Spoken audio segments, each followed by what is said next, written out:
Buenas tardes, bienvenidos a una nueva emisión de Políticas Públicas 2030, este espacio que se dedica a la salud, pero al sistema de salud y no a la salud solamente, y a lograr consensos y políticas que tanto nos faltan a largo plazo para, resolver los problemas que hoy estamos viviendo, que toda la comunidad está viviendo y que se palpan diariamente con quien uno hable, ¿no? Para eso lo tenemos ya en línea, acá lo estoy viendo, al doctor Miguel Ángel Secchi y al doctor Jorge Neira, dos conocidos ya de la casa, y ellos van a dialogar, y en unos minutos vamos a tener la presencia de un exdiputado nacional para hablar de políticas públicas justamente. Así que Miguel, Jorge, quedan en el aire. Muy buenas tardes, Horacio Fernández. Muchísimas gracias por tu sólida tarea de producción durante la semana, durante el programa y postprograma. Siempre aclarando que al margen de los escuchas, después este programa se distribuye por todo el país a más de 5.000 direcciones de correo y redes y todas las redes sociales. Por supuesto, siempre el honor que el paso del tiempo no disminuye, sino que acrecienta, que es la figura, la sabiduría, la claridad y sobre todo quiero señalar el compromiso y valentía de una persona que ha hecho de la medicina un homenaje a la ética, a la honestidad y a la meritocracia. Que seamos amigos, que cosa que creo que me distingue mucho a mí, no me priva de estos elogios. Esto es muy sincero y creo que toda la comunidad médica así lo distingue. Gracias, Jorge. No, gracias a vos, Miguel. Excesivas palabras, por supuesto, que tienen que ver con la amistad. Y gracias, Horacio, también por la colaboración de siempre. Así que buenos días a todos.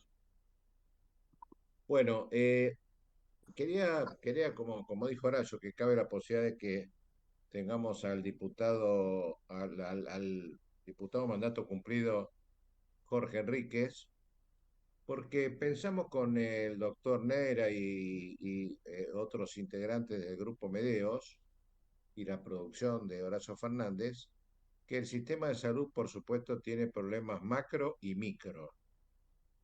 Eh, Tratamos de abordar con las políticas públicas federales, porque pretendemos salir de la ciudad de Buenos Aires porque es nuestro lugar habitual de residencia, pero estamos tratando de siempre llevar el mensaje a todas las provincias con los temas que sean de actualidad y siempre mirando en lo posible para adelante sin perjuicio de analizar la historia para aprender y no repetir experiencias equivocadas. Cuando pensamos en sumar al doctor Jorge Enríquez en el día de hoy, así como en otros programas. A, a, bueno, el doctor Jorge Enríquez en este momento está militando es constituyente de la ciudad, estaba en el Partido Radical y ahora pertenece al PRO, una persona de una visión muy amplia, pero queríamos comentar esto es una salvedad que todos ustedes pueden imaginar si conocen nuestra filosofía, que queremos escuchar los proyectos o planes o nosotros aportarles a todos los partidos políticos que crean que el sistema público de salud necesita eh, una revisión, una mejora, una universalidad que a lo mejor el doctor Neira en, en un ratito nos resume el contexto tanto macro como micro de la salud y su relación con la política.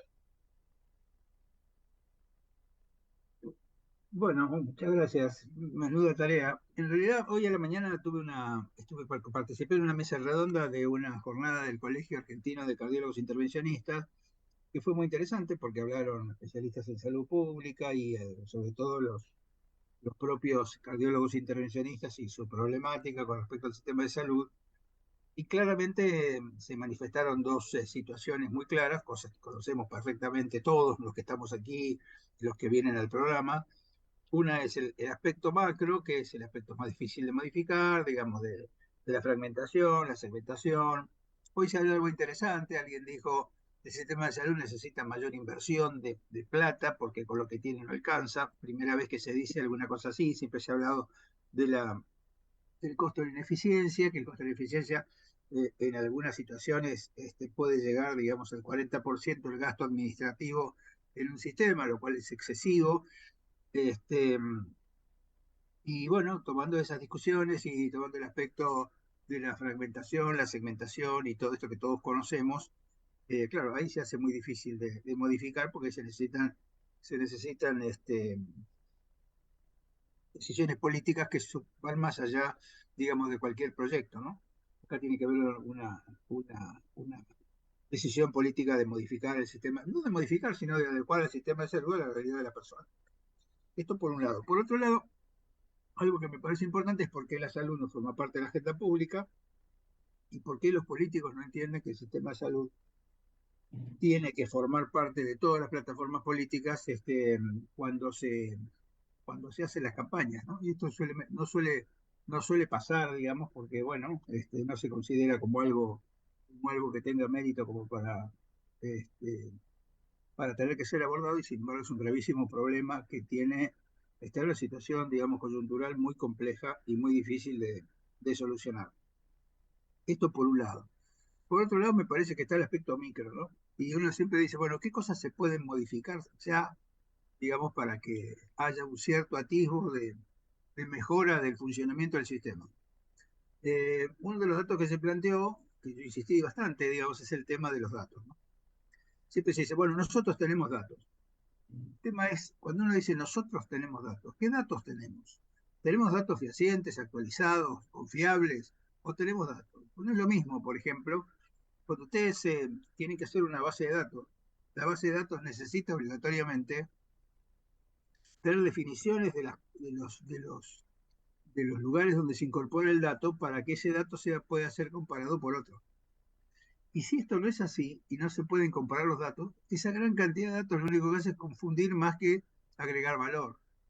Y hoy que se está hablando tanto de la inteligencia artificial, sobre todo lo que se llama el data mining, que es la minería de los datos, que se hace sobre grandes bases de datos, la inteligencia artificial, tanto el machine learning como el deep learning, que es algo más específico, trabajan generando un algoritmo que es una respuesta que se busca a una pregunta. La pregunta tiene que ser muy clara, la respuesta tiene que ser acorde a la pregunta, y la herramienta que se utiliza entre la pregunta y la respuesta es la minería de los datos que permitan contestar esa pregunta. Si la pregunta está mal hecha, la respuesta no sirve. Si la pregunta está bien hecha, pero el algoritmo está mal hecho, no sirve. Si la pregunta está bien hecha, el algoritmo está bien hecho, pero los datos no son de calidad, tampoco sirve. O sea que hay toda una cosa, digamos, todo un sistema que tiene que adaptarse, digamos, a la nueva realidad. Yo estoy absolutamente convencido que la inteligencia artificial puede ser de gran ayuda, digamos, pero lo que se necesita son bases de datos. Y justamente una de las grandes falencias que este país tiene es la falta de base de datos. Entonces, cuando uno tiene que hacer estrategias basadas en los datos, al no tener un dato seguro, las estrategias empiezan a fallar porque no hay con qué responder, digamos, a las preguntas que se están haciendo. Y a mí me parece que esto es básico, ¿no? Yo creo que hay todo un tema, digamos, la, la base de datos, lo que es el Big Data, se basa en la confianza. Confianza significa que todos tenemos que tener confianza en la base de datos, porque todos aportamos datos a la base de datos, todos aportamos datos fehacientes a la base de datos, todos esperamos que la base de datos nos responda las preguntas que nosotros necesitamos contestar, y para eso se necesita confianza. Y esto muchas veces falta porque no hay conciencia, primero no hay conciencia general sobre la utilidad del dato. A veces el dato molesta porque lo que hace es expresar situaciones que no son siempre las mejores desde el punto de vista del rendimiento del sistema de salud. Y entonces, en lugar de entenderlo eso como un punto de partida para la mejora, se toma como algo que puede ser perjudicial para los actores y por eso es que se prefiere no tener datos, ¿no? Y esto yo creo que es algo básico porque es el primer paso para generar, digamos, una política de salud y sobre todo para saber qué costos hay y en dónde hay que poner la plata. Supongamos que uno dice, bueno, está bien, es cierto, falta inyectar mayor cantidad de plata al sistema de salud. Entonces digo, bueno, yo tengo un excedente de tanta plata y lo inyecto al sistema de salud, a este sistema de salud que no tiene claridad en lo que significan las necesidades estratégicas, la eficiencia va a seguir siendo mala. Entonces me parece que hay como dos situaciones. La primera es tener claridad de cuáles son las necesidades, y esto se hace en base a los datos. Cuando uno hace evaluación de calidad, la evaluación de calidad se basa en estructura, proceso y resultado. La estructura es el recurso humano y el recurso tecnológico. El proceso es el mecanismo por el cual con ese recurso humano y ese recurso tecnológico se tratan a los pacientes, y los resultados son la base de datos que generan datos que permiten evaluar si la estructura y el proceso son adecuados, o si hay que cambiar, o si hay que agregar estructura, hay que agregar proceso, o hay que modificar algún procedimiento. Esto es fácil de entender, digamos. Y sin embargo, es lo que más cuesta, porque casi siempre lo que se hace es vivir de la percepción. A mí me parece, nosotros hacemos las cosas bien, pero no tenemos ningún dato que diga nosotros hacemos las cosas bien. Para saber que nosotros hacemos las cosas bien, nosotros tenemos que tener diferencia entre el antes y el después, con una diferencia que, como se dice en la carga científica, es estadísticamente significativa. Si no, todo es percepción. Parece que nosotros hacemos las cosas bien y cuando uno las analiza no alcanzan, digamos, a justificar la inversión que se ha hecho. Por eso es que me parece que el paso crucial, el paso crucial es ese, es que se pueda tener grandes bases de datos en casi todas las instituciones. Yo creo que hay ejemplos muy claros, hay ejemplos de hospitales privados. Creo que el hospital italiano, con respecto a lo que significa la historia clínica electrónica y la base de datos, es un ejemplo de lo que debe ser una institución desde el punto de vista de la información y cómo se maneja la información a través del dato. Y cualquiera de los hospitales que ha entrado en la Joint Commission, como por ejemplo el Hospital Austral o el Hospital Alemán, tienen que estar en las mismas condiciones, porque para entrar a la Joint Commission uno tiene que mostrar los resultados. Y los resultados solamente se pueden mostrar cuando hay números. Y los números solamente se pueden mostrar cuando los números se cargan en una base de datos. Y esto es ineludible, no es inexorable, digamos. No hay forma de modificar estas cosas. Por eso yo creo que mucho del atraso que nosotros tenemos tiene que ver con por qué nosotros no podemos tener datos adecuados. Hoy se estaba comentando el tema del censo. Todavía hace un año que se hizo el censo y no tenemos todos los resultados del censo, cuando es algo que, digamos, hoy con la velocidad de la informática, este, me parece que hoy comentaban cuánto tiempo tardó Netflix en tener 100 millones de suscriptores, ¿no? Y Netflix parece que tardó como 5 años. Y hoy, si se compara eso después con otras redes, con Twitter y con Instagram, se lo hicieron en un plazo más corto. Y hoy ChatGPT, cuando salió, digamos, tuvo 100 millones de suscriptores en 2 días. Fíjense la diferencia entre varios años y 2 días para una herramienta informática. Por eso digo que hoy las herramientas informáticas son tiempo real. Y a mí me parece que lo que nos falta es hablar en tiempo real. Entonces buscamos la estadística del año 2018, 2019 y tratamos de extrapolarlo a lo que pasa hoy. Pero entre el 2018, 2019 y el 2023 ha pasado una serie de turbulencias político-económicas que han cambiado prácticamente el país. Y sin embargo seguimos manejándolos con los mismos números que tratamos de extrapolar, ¿no? Como se hace siempre cuando no se tienen datos. Y a mí me parece que eso es básico. Cualquier programa que quiera, digamos, cualquier modificación que se quiera hacer, necesita básicamente tener una herramienta que le permita que cualquier decisión política que se tome sea la adecuada en base a los datos que se tienen. Y a mí me parece que ese es el punto donde hay que trabajar. El otro día en una reunión en la academia, justamente con las sociedades científicas, se discutió el tema de que estábamos hablando sobre un tema particular, digamos, de la medicina, y decía, bueno, no, pero lo que pasa es que todo tiene que ver con todo, y si no mejoran los salarios de los profesionales, no podemos mejorar los programas de gestión. Y yo creo que eso, cierta parte de razón tiene, obviamente, porque ya sabemos cómo son los salarios de los profesionales en el sistema de salud, pero me parece que va contra el tema de que cualquier cosa que uno quiera hacer siempre tiene la excusa de no hacerla hasta no modificar lo macro. Y lo macro es muy difícil de modificar. Me parece que hay cosas micro que sí se pueden ir cambiando, justamente con el sentido de para qué uno lo cambia.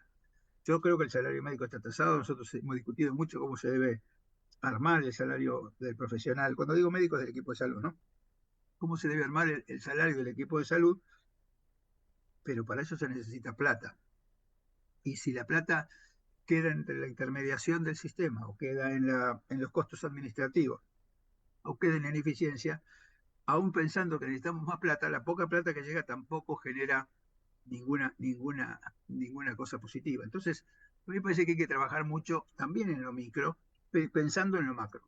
Porque solamente a través de lo micro y sobre todo de la información, la tecnología de la información, hoy que es tan accesible, porque uno no se da cuenta de la capacidad que hay para la información. Uno puede tener información en tiempo real de cualquier cosa que ustedes hagan. Y sin embargo, por algo pasa, es que esas cosas se van atrasando y siempre quedan rezagadas. Siempre quedan rezagadas. Y me parece que eso es un gran error, así como digamos, el hecho que no exista la Agencia de Evaluación de Tecnología, que es la priorización de la tecnología, sobre todo la de alta complejidad, para el uso adecuado. Bueno, estas son las cosas que yo creo que, y yo diría que estas son las dos cosas más inminentes de generar para el día de hoy, ¿no? Yo si tuviera que hacer algo, si tuviera la posibilidad, la potestad de hacer algo, trabajaría sobre el tema del dato. Fíjense que lo que siempre se discute, el tema de la pertenencia, digamos, a distintas coberturas de salud de una sola persona, ¿no? A veces hay personas que tienen 6 coberturas de salud. Eso es costo de beneficio de eficacia, porque estamos gastando 6 veces en una persona cuando en realidad lo podríamos distribuir de otra manera. No creo que esto sea la única solución, pero me parece que son las soluciones que surgen a través de la famosa informatización del sistema, donde todos los 45 millones de habitantes estén adecuadamente identificados y cada uno con su respectiva cobertura y los análisis de cobertura hechos adecuadamente para saber qué es lo que se necesita y lo que no se necesita. Y a mí me parece que, bueno, Doc- estas son las cosas que tenemos que Doctor, hacer. doctor Jorge Neira, eh,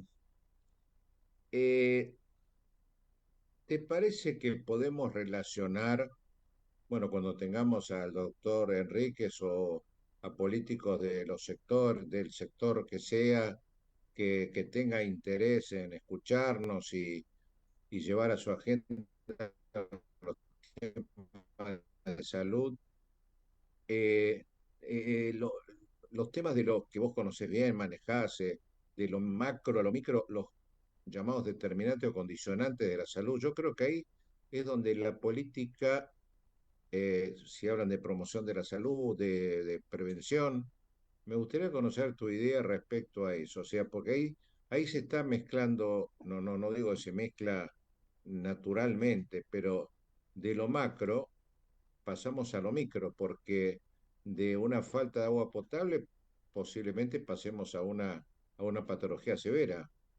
No, pero no solamente la falta de agua potable, puede tener agua potable contaminada, digamos, que no No, que no, deja de sí, ser sí. potable porque está contaminada. Quiero decir, hay un montón de personas, hay como un 30% de personas que tienen acceso inadecuado, digamos, al sistema cloacal.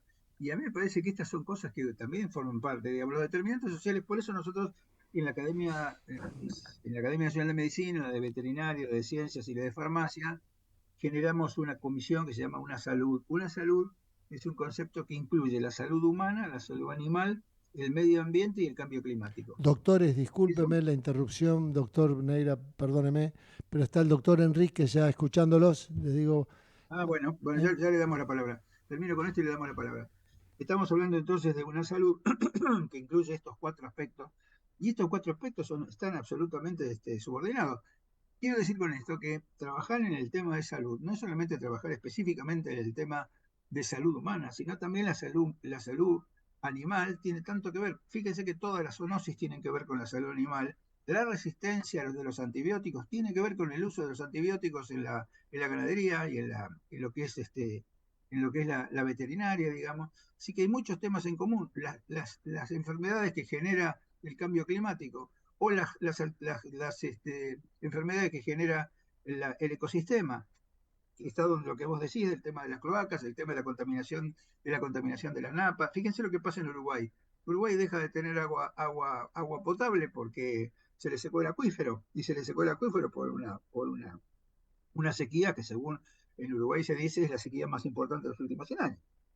O sea que en realidad todo esto tiene que ver, digamos, con un abordaje que es un abordaje multisistémico, y en el cual sería bueno que la política, digamos, tomara algunas de estas líneas de trabajo, porque todas estas líneas de trabajo llevan a tener una mejor salud. Y le damos la bienvenida a nuestro amigo Jorge Enríquez. ¿Cómo estás, Jorge? ¿Cómo estás, Jorge? Muchísimas gracias, disculpen la tos. Gracias, Jorge, gracias, Miguel Ángel. Es un placer estar en el programa de ustedes, y estaba escuchando atentamente el tema vinculado con el agua potable, que falta en el 50% de los hogares argentinos. Así que es un tema para tomar en cuenta, ¿no? Porque me parece que muchas veces las necesidades básicas insatisfechas no están realmente solucionadas, y distraemos la atención en gastos realmente que son superfluos, y que este gobierno se ha encargado de incrementar sustancialmente. Sí, a mí me parece que todo lo que es la necesidad básica insatisfecha, que yo comparto plenamente, digamos, tiene que ver justamente con estos determinantes sociales, que son determinantes que tienen que ver con los asentamientos sin agua potable, sin excretas adecuadas. Eso decía Carrillo hace muchos años, ¿no? Más que los gérmenes, la pobreza y las necesidades básicas, al lado de eso los microbios son unas pobres causas. Y a mí me parece que es así, digamos. Yo creo que hay que trabajar en todos los ámbitos, internamente del sistema de salud, para que la gente tenga el acceso adecuado al sistema de salud. Yo creo que una de las cosas que quedó más claro, y sobre todo post pandemia, es la inequidad del acceso al sistema de salud en todo el mundo. Hoy hablábamos, o ayer hablábamos, o esta mañana temprano hablábamos en una reunión internacional sobre el tema de la inequidad, digamos. África sigue teniendo las mismas necesidades que antes de la pandemia. Entonces, y el tratado de pandemia que se iba a hacer en Naciones Unidas todavía se está postergando porque están discutiendo temas legales. Y a mí me parece que si no se hace un tratado de la pandemia para que generar el acceso seguro a los medicamentos, a los insumos, a las vacunas, la gente va a seguir teniendo el mismo problema de siempre. Y la inequidad se hace sistemática. Nuestro país tiene una inequidad social y además una inequidad en el sistema de salud, porque la atención no es igual en todos lados. Bueno, yo creo que hay que trabajar en eso. Y equidad significa que todo el mundo tenga acceso a las mismas condiciones básicas, no solo de salud, sino de vida. Sí, totalmente. En esto no puedo menos que coincidir, y puedo dar algunas. Cuando uno habla de gastos superfluos, nosotros tenemos un ministerio de la mujer, género y diversidad, que gasta anualmente la friolera de 13 mil millones de dólares al oficial, pero los femicidios siguen aumentando.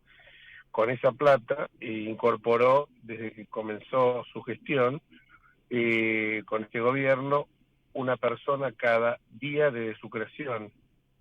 Ninguno entró por concurso, por cierto, y con esa plata nosotros hicimos el cálculo de lo que se podría hacer perfectamente. Hay 10 millones de argentinos que no tienen acceso al agua corriente. Esos 10 millones de argentinos, es un dato que tengo grabado en la mente, ¿no? Pierden al año 3 meses de sus vidas buscando agua, 3 y 6 horas por día. Hay 1 millón de argentinos que no tienen ni baño ni letrina. Hacen falta 3.800.000 viviendas en la Argentina. El mejor antídoto contra el femicidio es tener viviendas dignas. Y sin embargo, con este ministerio hicimos un cálculo en su momento. Con el presupuesto de ese ministerio se podían hacer 50.000 kilómetros de cloacas y 6 millones y medio de pozos de agua. Entonces, y con esto te digo, hasta hicimos el cálculo que además se podían hacer 800.000 quimioterapias, o sea, todo vinculando lo que se gasta ahí y lo que no se destina a salud. Esto quiero que, son números que los tengo, pero son números que me los aprendo de memoria porque cuando uno ve lo lacerante que es la pobreza, lo lacerante que es la situación en que están, ya digo, 10 millones de argentinos, no estoy hablando pavadas, estoy hablando de 10 millones de compatriotas nuestros, el 25%, un poco menos de nuestra población, y se dilapida en un Ministerio de Mujeres y Diversidad y Género, y resulta que son incapaces de resolver, al contrario, han aumentado los femicidios. Y ahora vemos el caso de la chica Cecilia, del Chaco, que todavía hoy una diputada, una canalla, una sinvergüenza, dice que la culpa la tiene la chica por haber elegido esa familia, una diputada de Capitanich. Entonces cuando uno ve que Pietragal usó el avión presidencial para ir a hacer tirar piedras en Jujuy y no se produjo una sola palabra en el Ministerio de la Mujer, en el Ministerio, esto no es hacer política, mirar las cosas simplemente con criterio. Cuando uno no se movieron un pelo para ir al Chaco, aunque sea expresarle su apoyo, la quisieron comprar a la mujer, le mandaron un subsidio, la mujer lo rechazó, me refiero a la mamá de Cecilia. Bueno, entonces estas son las cosas que hay que corregir. A mí cuando me dicen los grandes planes que uno puede tener, digo, mirá, no hace falta ningún talento especial, simplemente tomando los recursos y esos recursos destinándolos a las áreas que son realmente las áreas más necesitadas, porque nosotros hablamos, por ejemplo, de la seguridad, pero si nosotros no solucionamos el tema de la pobreza, y por Dios, que no se interprete que la gente pobre es la que delinque, pero sí es la gente que está apartada de los beneficios comunitarios, para los cuales solidaridad, proximidad, propiedad privada, son cuestiones de las cuales que son para ellos inalcanzables, si no tienen lo más importante, que es el agua potable, la cloaca, la letrina. Ya dije yo lo que decía, 3 a 6 horas por día pierde esa gente en ir a buscar el agua. Ustedes se imaginan dilapidar, si nosotros, Jorge, Miguel o yo, perdiéramos todos los días entre 3 y 6 horas para ir a buscar el agua, no es para ir a buscar un remedio, el agua, algo esencial. Y bueno, por eso digo, cuando uno toma el presupuesto, lo ve en expansión y dice, bueno, acá hay que priorizar áreas porque hemos tocado el fondo del mar. Entonces las áreas fundamentales para mí son la educación, es la salud, es la seguridad y por supuesto solucionar la economía. Pero para esto no hace falta, repito, tomando, es como, a mí me decían la vez pasada, le digo, ¿cuáles son? En tu economía doméstica, que es la ampliación macro, que el Estado es la ampliación macro de nuestras economías domésticas, si entran 100 y salen 120, esos 20 diferencias alguien los paga, o uno consigue un préstamo hipotecario, bancario, de lo que fuera, o de lo contrario, uno tiene que caer en mano de un usurero, pero no hay, como decían los americanos, no hay desayunos gratis. Si vos dilapidás lo que ingresa y gastás más de lo que ingresa, en algún momento vas a tener que pagarlo. El Estado, los genios que tenemos en la economía, piensan que la inflación no es un problema monetario, y la inflación es hija justamente de la emisión monetaria desenfrenada que empieza así. Esto se solucionará emitiendo moneda. Yo le daría a cada argentino una maquinita de emitir moneda y andaríamos todos fantásticos. Eso sí, el país estaría destrozado, tendríamos que ir a comprar 1 kilo de leche con una carretilla de plata. Sí, a mí me parece lo mismo. Yo creo que hoy estábamos hablando antes que vos llegaras de los datos, la importancia de los datos. Estos datos duros, digamos, los datos que generalmente no están tan accesibles, pero estos datos duros de la falta de agua, de la falta de acceso a las necesidades básicas, de la falta de acceso al trabajo, de la falta de acceso a la educación, son los que son pasibles de modificar y que a mí me parece que antes de tratar de modificar lo macro, que siempre es mucho más difícil porque tiene que ver con muchos intereses políticos, estas cosas que son más micro, más de la vida diaria, sí se pueden modificar priorizando el gasto. Yo también coincido en ese aspecto, que es una necesidad, digamos, de que se priorice el gasto para darle a la gente lo que la gente necesita. ¿Dónde está la diferencia? ¿Dónde está la diferencia de los sueldos que tenían que cobrar los policías, los maestros, los médicos, la diferencia de lo que tenían que cobrar realmente con la miseria que están cobrando. Y cuando me refiero a médicos, policías y maestros, me refiero a los sistemas de educación, salud y seguridad. ¿Dónde está la diferencia de la plata? En el gasto superfluo del Estado, y no solamente el gasto político que es importante. El Estado nacional, municipal y provincial tiene 1 millón de ñoquis, Jorge. Entonces, ¿sabes lo que pasa? Si nosotros esto seguimos diciendo, bueno, no, pero es como dijo el otro día el expresidente Mauricio Macri, todo el mundo está de acuerdo en esto, pero con la mía no te metas, ¿eh? O sea, Claro, bueno, vamos a ese es el explicar por punto. todo, pero con la mía no te metas. Es así. Yo veo los médicos lo que están cobrando. Y después me dicen, no, porque algunos médicos que tienen obra social están cobrando por afuera. ¿Y qué querés si la obra social está pagando una miseria? ¿Qué querés que el tipo no cobre por afuera al paciente? No, porque es falta de ética. La falta de ética, entonces vos querés que se muera de hambre, que tengamos médicos que no sufran, que estén sumidos en la pobreza, que ya los hay. Y me meto en el tema médico porque es el tema que ustedes más abordan y más conocen, por la eminencia que son ustedes, en los conocimientos que siempre hablo con Miguel, de la fundación que ustedes están, y que sé que estos son inquietudes que ustedes enarbolan permanentemente, pero siempre me he cansado de escuchar, la educación, la salud, es lo principal, la educación, la salud, y vas a la guardia de un hospital y le preguntas a un médico cuánto cobra, y decís, este tipo está haciendo realmente patria, porque ese altruismo puro esto. Se bancaron una pandemia que con todo esto estuvieron enfrente. Jorge, Y no lo hago Este es un por... punto que vos decís. Sí. Este en punto 2 es un punto minutos que vos decís. volvemos. Bueno. Bueno, gracias. Perdón, mil disculpas. Sí, cómo no.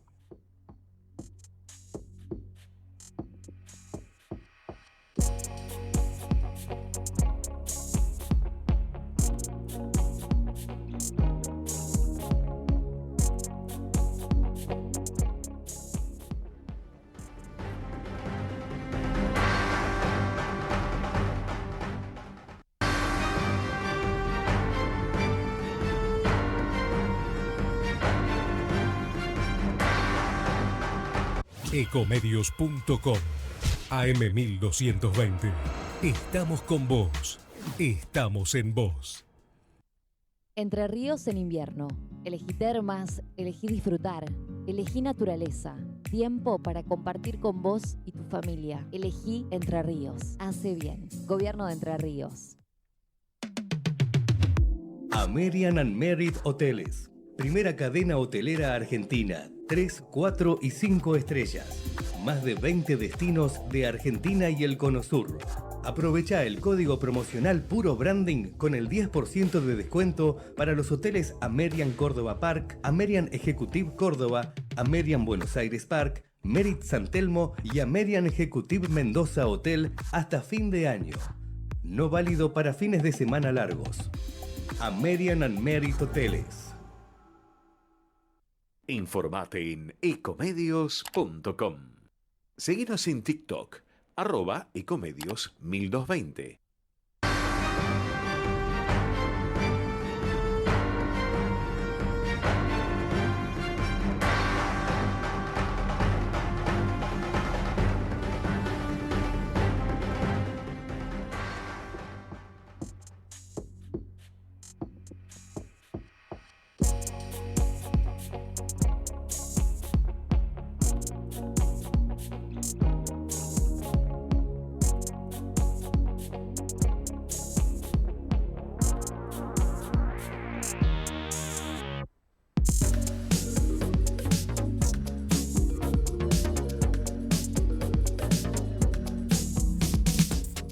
Bueno, y después de la pausa comercial, seguimos con el programa.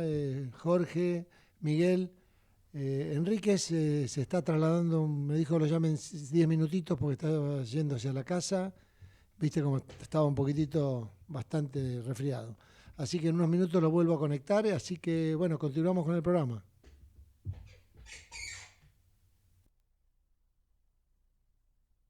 Lo que estaba diciendo Por eso. el tema de de la diferencia, ¿no? De la diferencia de lo que cobran los profesionales. Hoy se mostró, digamos, en una, creo que las cifras, por supuesto, son de otros momentos, pero es equivalente, a valor dólar equivalente.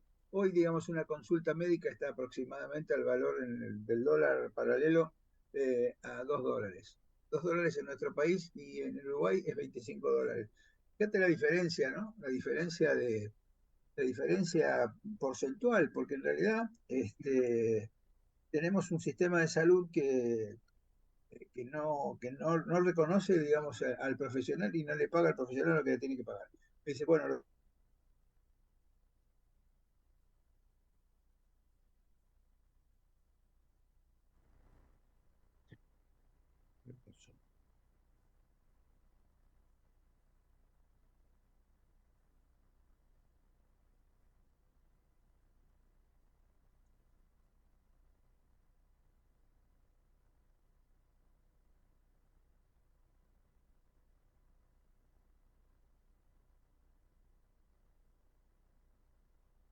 Eh,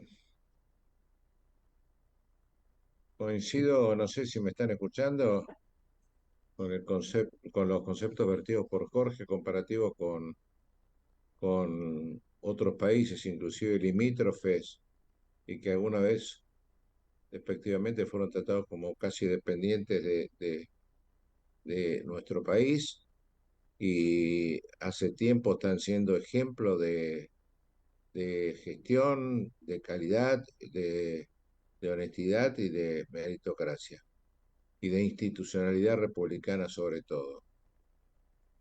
Eh, perdón no por sé si... la, perdón por la desconexión. No, decía que Jorge, esto que continúa, tiene, continúa, esto que continúa. tiene que ver, esto que tiene que ver justamente con el salario, ¿no? Con estas diferencias salariales es muy difícil, digamos, que los profesionales se queden en el sistema, actúen como corresponde, porque la verdad que los valores son tremendamente bajos. Todo el mundo hoy se quejaba de la tardanza en los turnos, la falta de profesional. Bueno, es algo que tenemos que ir pensando. Así como está la situación, no se puede resolver. Hay que modificar en el corto plazo algunas cosas y fomentar, digamos, priorizar, como antes decía Jorge. Yo creo que la priorización es básica. En una situación de crisis económica tan severa, uno tiene que priorizar el gasto y dirigir el gasto hacia donde el gasto se necesita. Yo creo que el tema de las necesidades básicas de la gente debe ser priorizado, no con los planes solamente. El plan asistencial sirve para paliar una situación y debería ser transitorio. El plan asistencial debería ser utilizado solamente hasta poner a esa persona en condiciones de acceso al trabajo, de acceso a una vivienda, de acceso digamos, a la educación, de acceso al sistema de salud. Para eso sirve un plan asistencial, no para subsistir con el plan asistencial, porque eso no es bueno para nadie. La salud, la educación y el trabajo son derechos, no son dádivas, son derechos. La gente tiene derecho y como tiene derecho, hay justamente que yo siempre digo, cuando dicen que no hay que enseñar, que no hay que darle pescado, que hay que enseñarle a pescar. Yo estoy totalmente de acuerdo, pero no se puede pescar sin una caña. Si uno no le da la herramienta para poder pescar, no va a poder pescar en su vida. Porque si una persona sabe cómo se pesca con una caña, pero no puede comprar la caña, es lo mismo que nada. Entonces, ¿qué tenemos que darle? ¿Tenemos que darle siempre el pescado o tenemos que darle la caña además de enseñarle a pescar? Porque me parece que esto es lo que la gente necesita. Bueno, estas son las cosas que yo creo que sí se pueden hacer en el corto plazo y que si no se modifican va a ser un problema muy serio porque obviamente la medicina, que además, digamos, de lo mal paga que está, siempre tiene el tema de la litigiosidad, porque la gente siente que no le dan lo que le tiene que dar, ¿no? Jorge Neira, yo sé que por ahí bajo, o perdón, o voy mucho a lo micro y bajo el nivel de lo que vos estás planteando, pero yo sé que a vos te preocupa y trabajás hace mucho desde la academia con el tema de la acreditación de profesionales.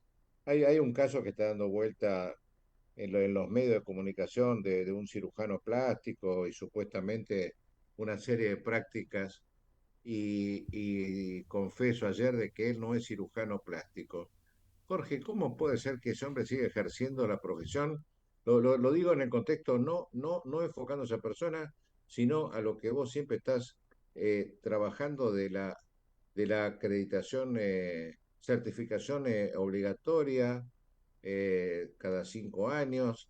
Quería saber en pocas palabras tu forma de... Yo creo que es un tema importantísimo este porque me parece que, ¿cómo es el tema, no? Más o menos habrá 190.000 médicos, no tengo el último dato, pero los últimos que yo tenía eran 188.000. Supongamos que hay 190.000 médicos, esto significa 3 médicos por cada 10.000 habitantes en todo el país. Este, ¿Cuál es el inconveniente, no? El inconveniente es que hay un 40% de esos médicos, de esos 190.000 médicos, que no tienen ninguna certificación de especialidad. Con lo cual es un problema porque son médicos, son profesionales de la medicina, tienen una matrícula que los habilita, pero no tienen ninguna especialidad. Ese es un tema que hay que tener en cuenta. Del 60% restante que sí tienen especialidad, hay muchos que tienen la especialidad y han revalidado cada 5 años y algunos que no lo han hecho más.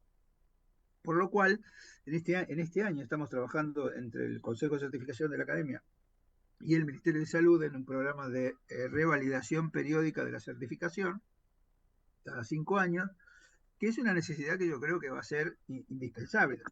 ¿Cómo debería ser la cosa? Si una persona tiene una certificación de la especialidad y a los 5 años no la revalida, perdería la posibilidad de poder presentarse como especialista. Con lo cual está clarísimo que si la persona no tiene los elementos adecuados para mostrar que está en condiciones de trabajar adecuadamente, ¿cuál es el tema de la certificación y la revalidación? Fundamentalmente asegurar la calidad de la atención médica y la seguridad del paciente. Fíjate que no son temas menores. Entonces, si uno está certificado y adecuadamente revalidado, yo tengo 5 revalidaciones en mi carrera, este año tengo que revalidar por 6ª vez, y creo que esa es el único mecanismo que uno le asegura, digamos, a la población de tener un profesional que tiene la forma de mostrar que tiene las posibilidades de brindar la calidad de atención que corresponde y la seguridad del paciente. Si no existe eso, no se puede, Gracias. para lo cual hay toda una metodología que nosotros, vos sabés que estamos muy Sí, sí. involucrados en eso, y que me parece que es indispensable. Continúa tu diálogo con el doctor Enrique, que eh, su, su, su experiencia eh, nosotros recorremos para tratar de aportar a la sociedad, tanto los ejecutivos, legislativos, bueno, así como la creciente litigiosidad, y creo que, no creo, estoy completamente seguro que el doctor Enrique conoce perfectamente este tema que planteamos de la conducta del legislador en los temas de salud cuando se litiga por patología y no se dice quién lo paga, que todo esto también está llevando, es parte de la crisis que estamos viviendo. No sé si me escuchaste, Jorge Enríquez. Está muteado, está muteado. Sí, estaba muteado porque es bastante desagradable que estando hablando con un médico y un abogado, pero muy ligado a todos los temas médicos, esté tosiendo, entonces me muteé en ese momento. Pero bueno, y le decía lo que acaba de decir Jorge Neira sobre el tema de la capacitación permanente, me parece esencial. Los abogados también tenemos que hacer una reválida cada 5 años, cosa que no se hace. El caso de esta chica Silvia Luna y lo que dijo el médico me parece realmente algo aberrante, que el médico reconozca que todavía le echa la culpa a la paciente, porque si ella sabía lo que yo le iba a inocular, pero ¿cómo va a saber, va a tener los conocimientos técnicos o eh, médicos, bioquímicos de saber la sustancia que le están inyectando? Entonces, me parece que y esta certificación es sumamente valiosa y necesaria, porque es la manera que la sociedad se pueda sentir garantizada de que los médicos no van a ser cualquier estropicio. La litigiosidad también es un tema que me preocupa, tanto el tema de la litigiosidad para muchas veces conseguir fármacos o remedios que son sumamente onerosos y que pueden generar un desequilibrio importante y cuando uno ve el valor de algunas drogas dice es prácticamente imposible porque habría que destinar gastos ingentes para satisfacer esas prestaciones. Pero también es cierto que gente que lo está necesitando y la angustia y la zozobra que padecen al no poder conseguir esa droga por temas económicos es muy grave, es muy seria. Esto también se relaciona con lo que veníamos hablando antes. Damos más recursos al área de salud, no solamente a que los profesionales estén pagos, como tanto cacareamos siempre que queremos ser un país del primer mundo. Bueno, cobren nuestros profesionales de la salud como cobran en el primer mundo, porque también podemos tener el equipamiento que tienen los distintos países en el primer mundo. Un médico me decía hace poco, si vas a Europa, fíjate si podés conseguir ácido hialurónico inyectable. En Europa se consigue, en Argentina no. Y no es que sea una suma exorbitante lo que cuesta.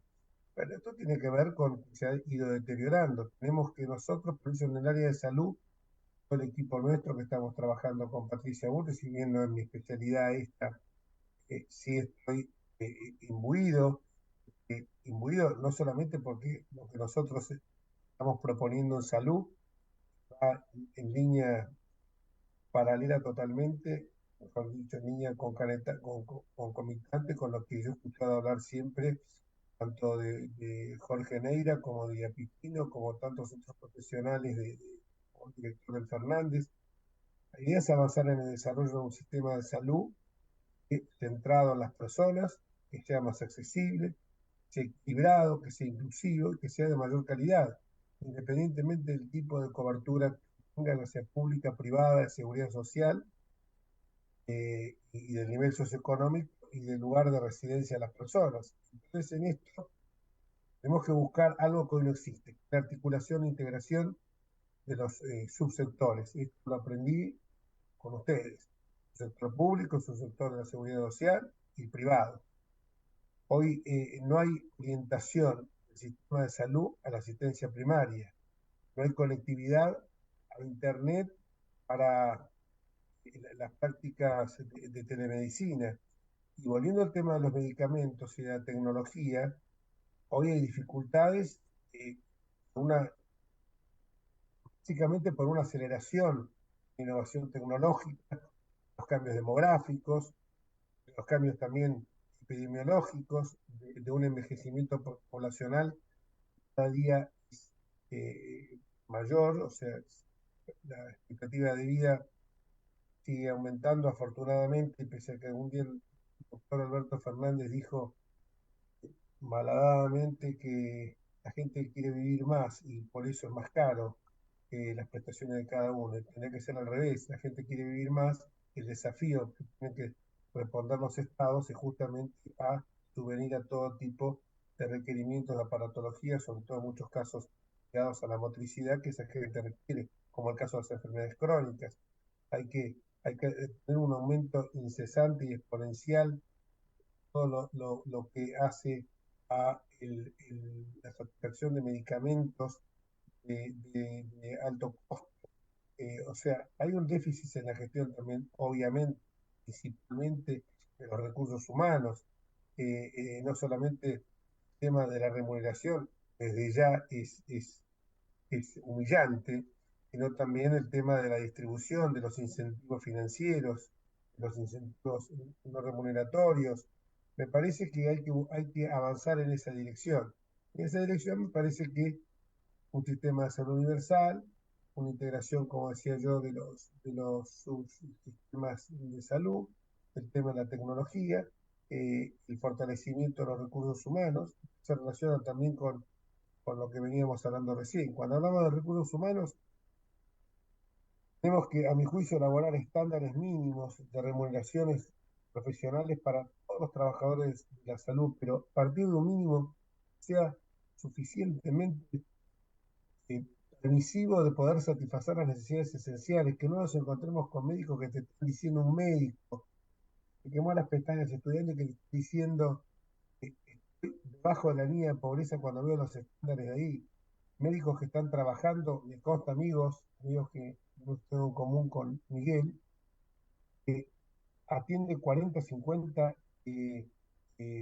personas del PAMI por día, que me dice, vienen al consultorio, no solamente, pero no es por facturar, me dice, porque por ahí el otro día me estaba contando que se había comido en el sentido metafórico de la palabra, dice, me comí 15 horas en el consultorio sin parar.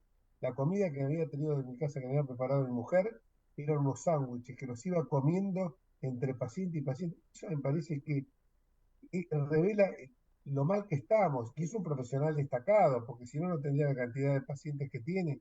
Pero por eso digo, esos estándares mínimos hay que eh, eh, elevarlos a una categoría que sea suficientemente razonable para que pueda vivir el profesional de la salud dignamente. Por supuesto, también hay que priorizar las especialidades o las especializaciones que son críticas, la erradicación del profesional también de los profesionales de la salud. Perdón, esto me parece también muy importante, generar incentivos para que vayan a las zonas rurales, para que vayan a las zonas. Yo recuerdo cuando era chico se hablaba tanto de ese gigante de la medicina argentina que fue René Favaloro, y que había empezado su trabajo como médico rural, donde él más se había encontrado satisfacción a su realización profesional. Eh, entonces me parece que estos son los puntos, pero básicamente todo tiene que pasar por esta integración de los subsistemas de salud y por supuesto, y no lo digo demagógicamente, las remuneraciones que tienen que ser tanto eh, satisfactorias respecto al personal médico, como también fortalecimiento y desarrollo de la enfermería profesional y universitaria, ¿no? Me parece que son los grandes lineamientos. Yo sé que ustedes estos a lo mejor lo pueden desarrollar con mucha más amplitud que un humilde abogado, como en mi caso, lo puede hacer, pero me parece que tenemos que apuntar a esto. Si no, vamos a estar dando siempre la vuelta al tema, concentrarnos, por eso nosotros vamos a achicar de más de los 20 ministerios que somos gobierno, existen hoy, a no más de 6 ministerios. Salud va a ser ministerio, no por la chantada esta de que vamos a salir cantando, o van a salir cantando salud es ministerio, porque salud es ministerio, pero fue ministerio para generar un vacunatorio VIP, por ejemplo. Sino unir salud con acción social. O sea, que haya un ministro de salud y acción social, como en otra época. Pero yo me pongo a pensar cuando yo era chico, que teníamos los hospitales públicos, bueno, Jorge, y somos todos más o menos de la misma generación, el hospital de clínicas era un hospital maestro, era un emblema, pero no de la Argentina, de toda Latinoamérica. Uno me acuerdo que una vez, por un mío que murió de tétanos, conocí por primera vez el Muñiz. Cuando uno veía esos hospitales, la higiene, no era una hotelería superlativa, había higiene, había una atención personalizada, los grandes maestros. Uno no conocía a Agres, pero conocía a otros.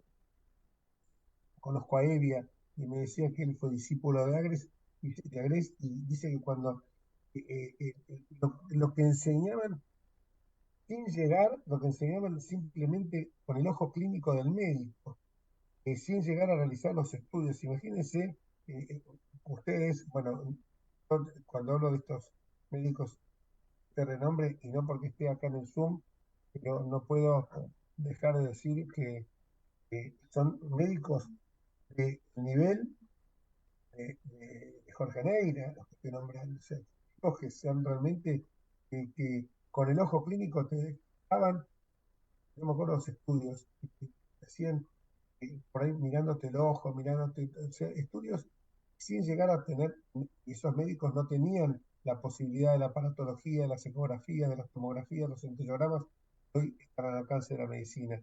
Creo que se tenía que manejar de una manera más con los conocimientos que habían adquirido en la facultad y en la vida, ciencia. Esos médicos eran maestros.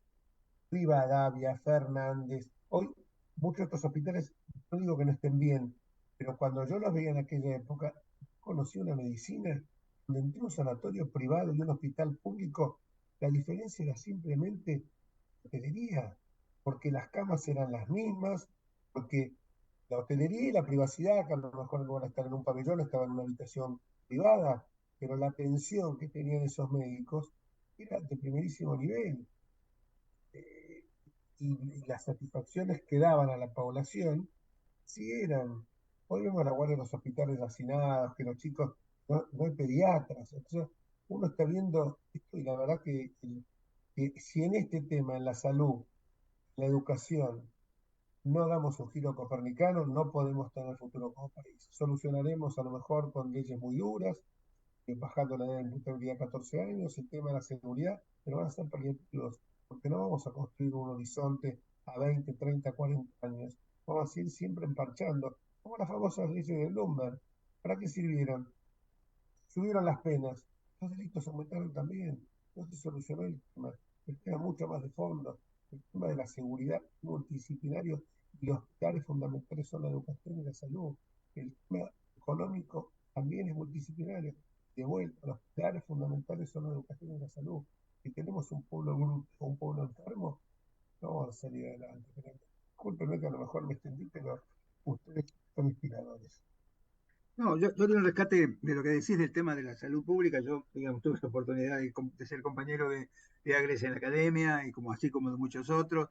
Yo tengo 40 años de trabajo en el sector público, así que conozco bien el sector público y más de 30 años en el sector privado, así que también los conozco a los dos.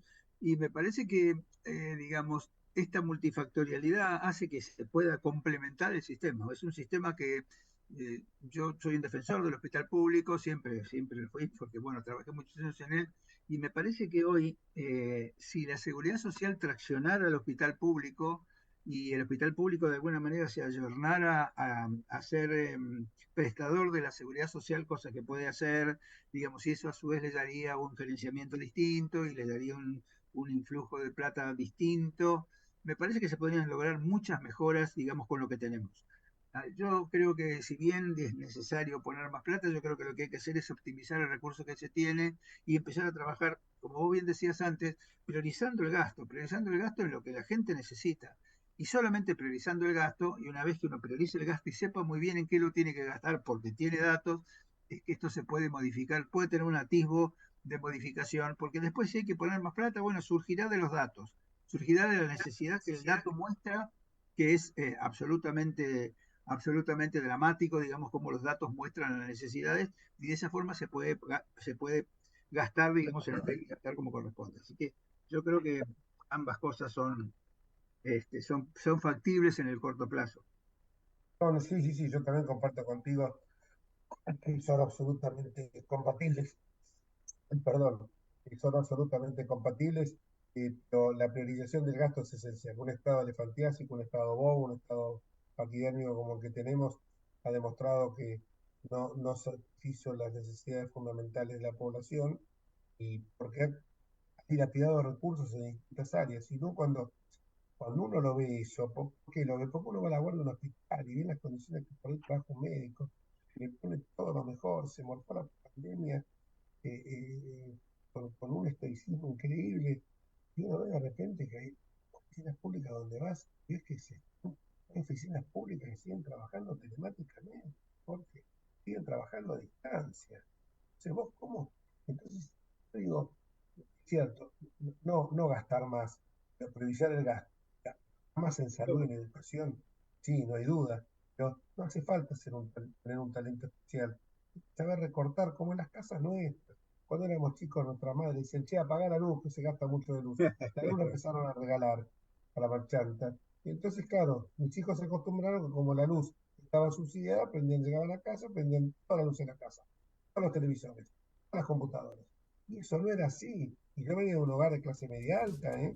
Lo que yo digo, me lo contaba Macri, que en Tandil también su madre le decía, ponete un pullover y apagar la calefacción, que se gasta mucho gas. La Macri, ¿eh? No era. Lo dice que andaba en la casa con pullover, yo anduve siempre en mi casa con pullover. De llegar a la casa de uno, andar, claro, andar solo al Uruguay, lo que no cuesta, uno lo dilapida. Bueno, Jorge, los Jorges, muchísimas gracias. Horacio Fernández incluido. Jorge Enrique, este es tu programa también. Cuando vos tengas un rato, siempre tu aporte y el aporte de algún colega tuyo que quiera también decir algo sobre salud. Algunos médicos tenés ahí en el bloque. también puede ser de otros partidos políticos que coincidamos y podamos fundar algún consenso. Sigamos trabajando y creo que hay mucho para mirar para adelante y no caer solamente en el pesimismo que en este momento está viviendo justamente el paciente afiliado del sistema de salud. Muchísimas gracias a ustedes. De corazón, muchísimas gracias. Chao, buen fin de semana para todos. Gracias, Jorge. Gracias, Miguel Ángel.